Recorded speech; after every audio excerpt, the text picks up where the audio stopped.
right now, actually, Tinman Elite is also pretty well known. I would even say famous in the scene in Europe. So, how did everything started? Yeah, it was definitely like a very unorthodox start where it's like we came together with no intention of, being this like running team or have a following or, competing at European championships or anything. Like we came together because we wanted to connect with the community of the sport more. We felt like there was a lot of pro running teams that lived in the shadows and you didn't know what they were doing. And that was something that I know, and I'm sure Jermaine too, like whenever there was any little bit of content around a professional runner, like I wanted to see it. I wanted to see what their workouts were doing. I wanted to see what their lifestyle was like. I had no idea. So Tinman Elite was born off of this idea that we wanted to push the sport of running forward through bridging these gaps within the sport between the community and professional runners. So creating events, whenever we go to races, people can run with us afterwards. Like this summer, we had an entire summer series where every Saturday, anyone who was coming through Boulder, Colorado could run with Jermaine or me, and anyone was there. And then, it was just a really grassroots thing that formed through a bunch of people that just like believed in what we were doing and believed in this idea that there's not a lot of really true teams in the sport. At professional running, there's a lot of track clubs, there's a lot of groups out there that pick runners randomly throughout the year that are just the top NCAA guys, and they, come together and, they do training camps together and stuff, but, we really live together and we're there for each other, and it's a really special thing. How can I actually imagine then the work between you and the product and design team of Adidas? Well, I was super fortunate that like during my time at Adidas, I got to know a lot of these people and like work with them personally.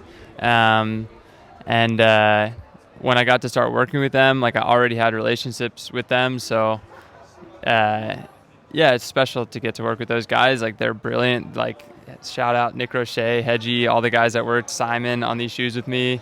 I wouldn't have been able to do the first thing without them. So yeah, it's super special to collaborate with them, and like we just do like FaceTimes and just calls and everything and just send pictures and stuff back and forth, and how it always coming along. And I would just always get annoyed with me wanting to change little things here and there, but every single time you change any little thing about a shoe, it's like quite a long process to like actually get a full sample back. So it's quite nerve-wracking when you send in like one of the CADs and you just hope it comes back like looking okay, because you don't really get that many tries. It's not like a t-shirt where you can just, print with paint and then, try again tomorrow. It's like you try again in 3 months maybe, and then all of a sudden it's like the shoe has to be released and then you don't get another try.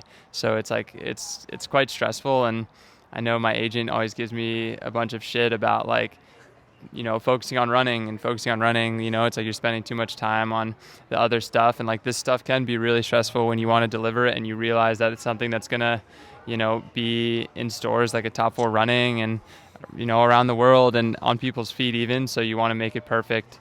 So I look at this shoe and I'm so proud of it, but there's also like dozens of little things on it that I'm like, oh, I wish I would have done this a little differently, or I could have done that, but that's just how the nature of like the business works. What can you tell us about the design? What was the inspiration? Yeah, so like I really wanted to do like a pretty crazy upper where like each one with like the dyeing process was going to be totally unique, because like we had a lot of trouble with this because the dyeing process on this type of fabric is very hard to do. That's why Adidas doesn't really do this type of thing with any other shoe.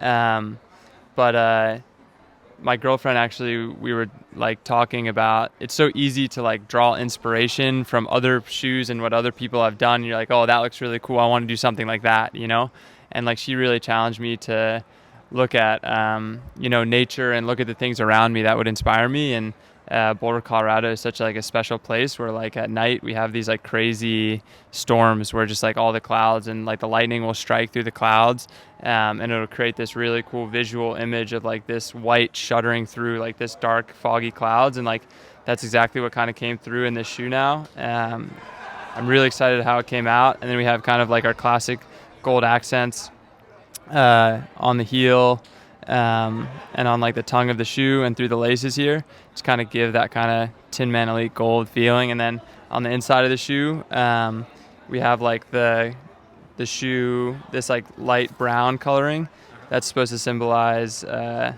of the dirt roads of Boulder that we run on every day.